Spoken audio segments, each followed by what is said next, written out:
Karakteristik jemaat Ahmadiyah yang berada di Kabupaten Cianjur, dan perlu juga diketahui dulu bahwa Kabupaten Cianjur ini terdiri dari kurang lebih 20 jemaat lokal. Dan terbentang mulai dari utara sampai ke selatan, pantai laut selatan.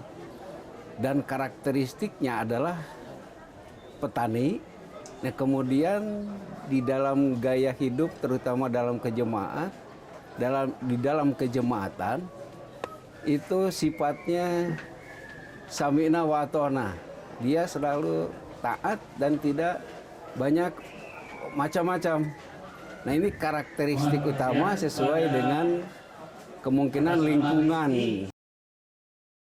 di Jawa Barat ini, di Kabupaten Cianjur ini.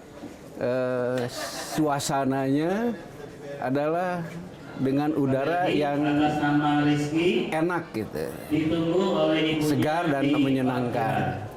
Dan kebanyakan atau mayoritas dari jemaat di wilayah Jabar 4 ini adalah petani. Memang ada satu dua itu ada yang bisnis, pedagang, dan ASN ya. Saya selaku Amirda mengucapkan mubarak atas terselenggaranya jalsah nasional yang ditempatkan di Jemaat Ciparai ini. Dan ini targetnya 1.000 orang yang datang ke jalsah wilayah ini atau ke jalsah nasional ini. Dan terlihat memenuhi 1.000 peserta yang mengikuti jalsah Salanah wilayah Jabar 4 ini. Dan ini merupakan satu kerinduan karena jalsah di Jabar 4 ini udah beberapa atau ada 1 tahun kemudian diselenggarakan, kemudian tidak lagi, dan sekarang alhamdulillah bisa dilaksanakan di cabang Ciparai. Padahal dulu ketika dilaksanakan jalsah wilayah ini selalu di hotel. Nah, ini satu kebanggaan bagi kami di Jabar 4 ini karena Jabar 4 ini sudah mulai mampu mengadakan jalsah wilayah di tempat sendiri pasca 2005. Nah, ini yang kami sangat gembira, dan tentunya tadi sudah saya sampaikan mubarak untuk semua, sehingga mudah-mudahan tiap tahun jalsah wilayah ini bisa diselenggarakan di cabang-cabang yang berada di Jabar 4 ini. Alhamdulillah jalsah Salanah Jabar 4 Cianjur sudah dilaksanakan, dan mulai dari hari Jumat tanggal 20 Desember insya Allah berakhir pada tanggal 22 Desember tahun 2019. Ya, memang selama ini jalsah Salanah untuk Cianjur itu jarang sekali dilaksanakan di Cianjur. Kita lebih sering menginduk ke tempat lain, misalnya di Jabar 5 di Bandung digabung atau ke Sukabumi.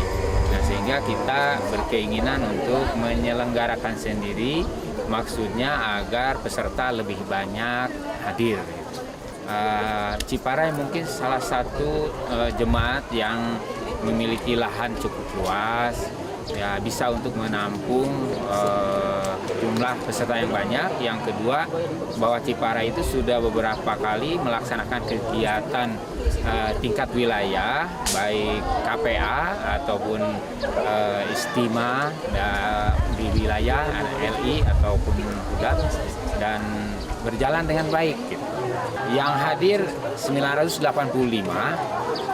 dari jumlah cabang seluruhnya adalah 18 cabang.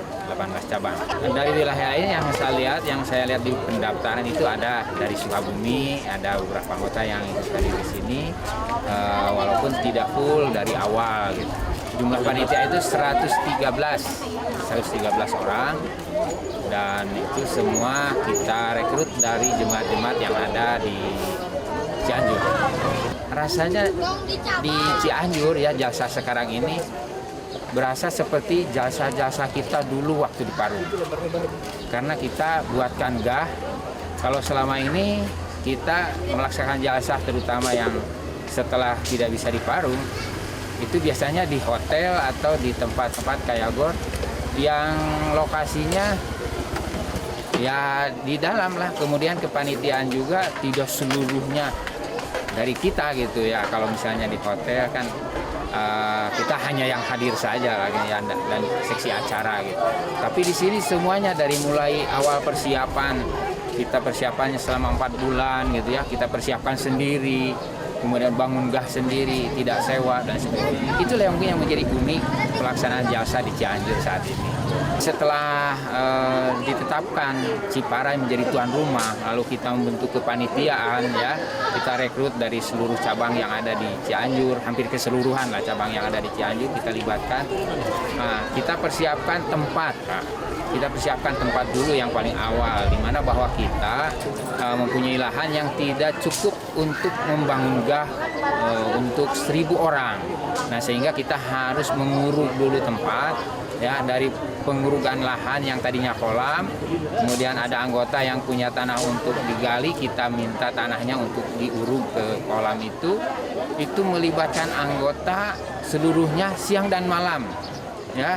Nah, berkorban tenaga, makanan, kemudian juga perhatian atau misalnya pemikiran bagaimana baiknya gitu.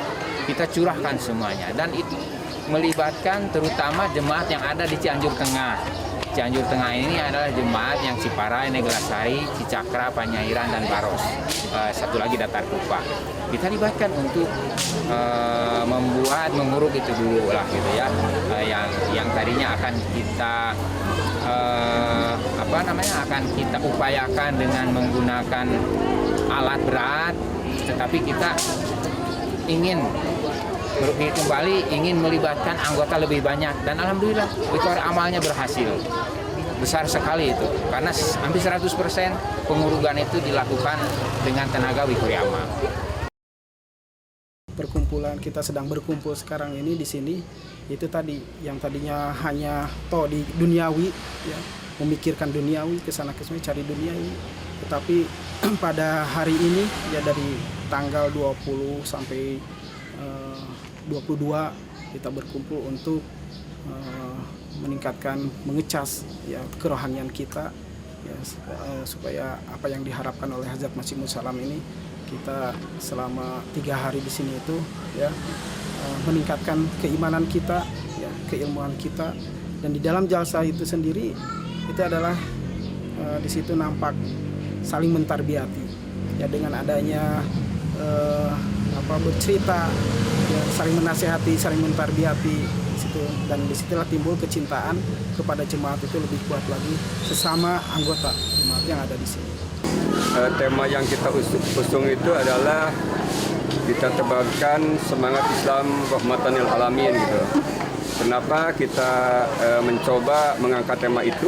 Karena memang saat ini kita melihat sendiri ya, Islam dicederai dengan penampakan amalan-amalan yang memang sudah jauh dari ajaran Rasulullah SAW yang penuh dengan kekerasan dan lain-lain sebagainya. Kita mencoba tema ini untuk memberikan semangat dan pencerahan bagaimana Islam yang sesungguhnya yang diajarkan oleh Rasulullah SAW. Kita merencanakan jalsa ini 3 hari ya, dimulai dari Jumat. Alhamdulillah di hari Jumat itu diadakan berbagai persiapan termasuk registrasi, kemudian acara pembukaan yang insya Allah alhamdulillah dihadiri oleh perwakilan Bapak Amir. Ya, kemudian rangkaian acara di hari Jumat itu adalah kita membuka dengan sesi pertama dengan 2 penceramah, dan alhamdulillah diisi oleh bapak-bapak mubalik yang memang sudah dipersiapkan untuk mengisi acara ini. Pembicara pertama itu disampaikan oleh Bapak Maulana Kamal tentang keteladanan Rasulullah SAW dalam kehidupan. Pada penceramah kedua itu yang disampaikan oleh Maulana Yayat Hidayatullah, beliau menyampaikan atau menguraikan tentang bagaimana Rasulullah menyelesaikan satu masalah, baik di dalam rumah tangga maupun di dalam keumatan dengan para sahabat. Beliau sangat penuh dengan kasih sayang. Kemudian untuk malamnya di hari Jumat itu kita setelah sesi pertama dengan 2 penceramah itu kita hanya diisi dengan menyimak khutbah hujur ya bersama-sama, dan setelah itu kita istirahat sampai menjelang subuh. Kemudian di hari kedua, di hari Sabtu itu alhamdulillah kita dengan susunan acara yang sudah dibuat, diawali dengan tahajud berjamaah ya, alhamdulillah dari jam 3 lebih 25 alhamdulillah tadi bisa dilaksanakan sampai dengan dilanjutkan dengan sholat subuh, kemudian juga dilanjutkan dengan doa subuh. Kemudian di hari Sabtu ini alhamdulillah mungkin hari kedua memang acaranya cukup padat Pak ya. Di hari kedua itu memang termasuk yang full time gitu. Acara pagi dimulai jam 8 diisi oleh beberapa pembicara ya, masuk ke sesi yang kedua. Itu termasuk ada 6 pembicara dan alhamdulillah semuanya bisa berjalan dengan baik, dan alhamdulillah semua pengisi acara yang sudah dijadwalkan bisa mengisi dengan baik. Pada sesi kedua ini ada 6 penceramah, mulai dari penceramah ketiga hingga penceramah ke-8. Adapun penceramah ketiga itu diisi oleh Bapak Maulana Ahmad Ilyas, memberikan ceramah dengan judul Qurub Ilahi atau kedekatan dengan Allah Subhanahu wa Ta'ala. Selanjutnya untuk penceramah yang keempat yaitu disampaikan oleh Bapak Maulana Sarmat Ahmad. Beliau menyampaikan tentang sirat hajrat Rasulullah Shallallahu Alaihi Wasallam berkenaan dengan penghargaan terhadap kemanusiaan.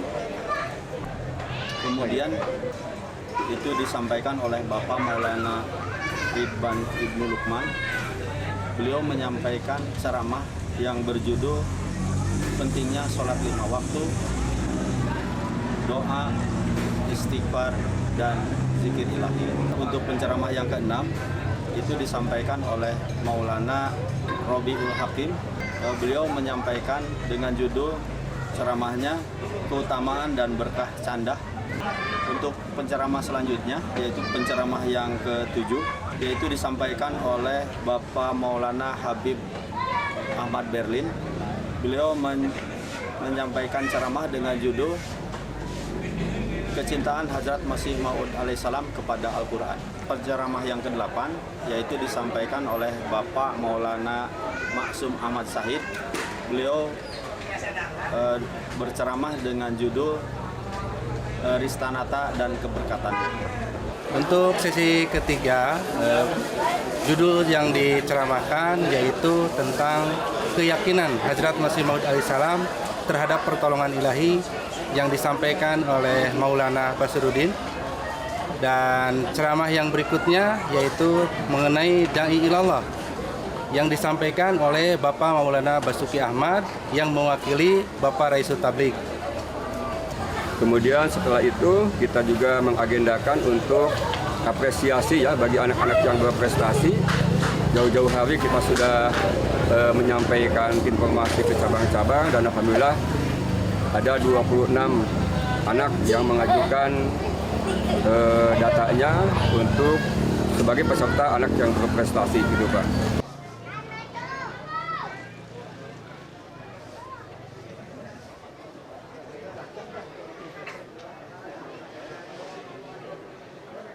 Kita visioner saja jangka panjang bahwa akademi ini akan membantu negara, insya Allah.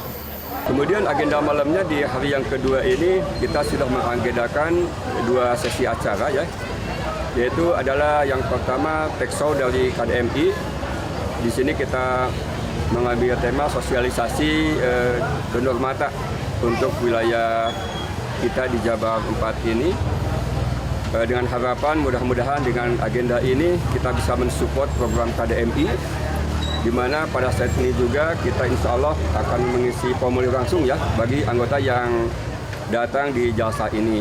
Kemudian ada yang keduanya, kita juga akan mengadakan talkshow juga dengan Sadar MKI.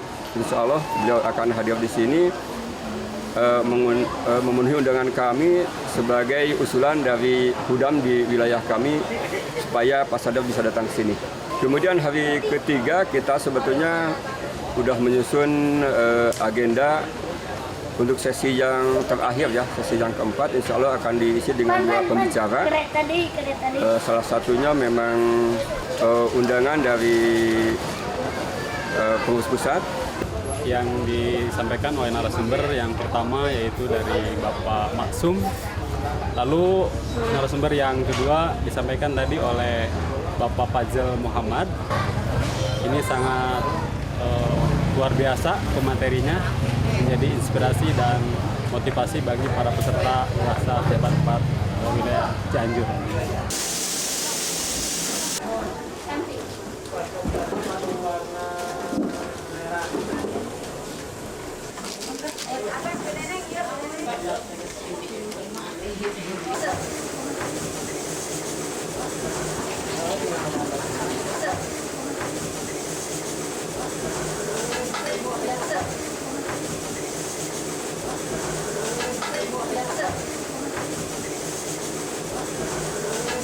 Dalam acara Jalsa wilayah Jabar 4 ini yang dilaksanakan dari Jumat, Sabtu, Minggu, kita menyediakan resminya itu dari Jumat pagi, jadi 8 kali makan. Selama 8 kali makan, kita 2 kali telur, 3 kali ayam, ditambah 2 kali daging, 1 kali soto daging.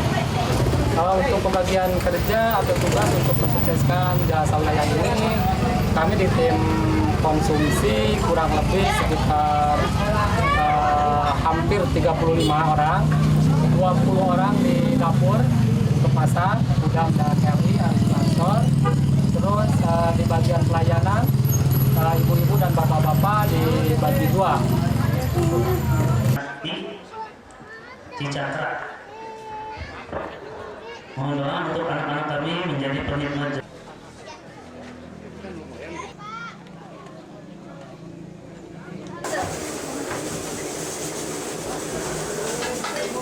Ya memang ceramah-ceramahnya sangat menggugah hati juga.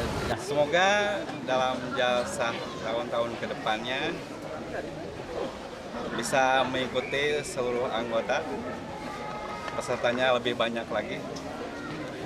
Pesan saya, alhamdulillah, syukurlah Allah Ta'ala memberikan kurnianya yang kecil. Dulunya cabang tertinggal gitu, sampai sekarang alhamdulillah kelihatan kali semuanya. Saya nggak bisa mengucapkan ada apa gitu. Terima kasihnya kepada Tuhan yang Maha Kuasa. Alhamdulillah, terima kasih banyak kepada semua anggota, kepada semua cabang-cabang. Mengucapkan terima kasih banyak. Mudah-mudahan Allah Subhanahu wa Ta'ala memberikan ganjaran atau memberikan maghfirah.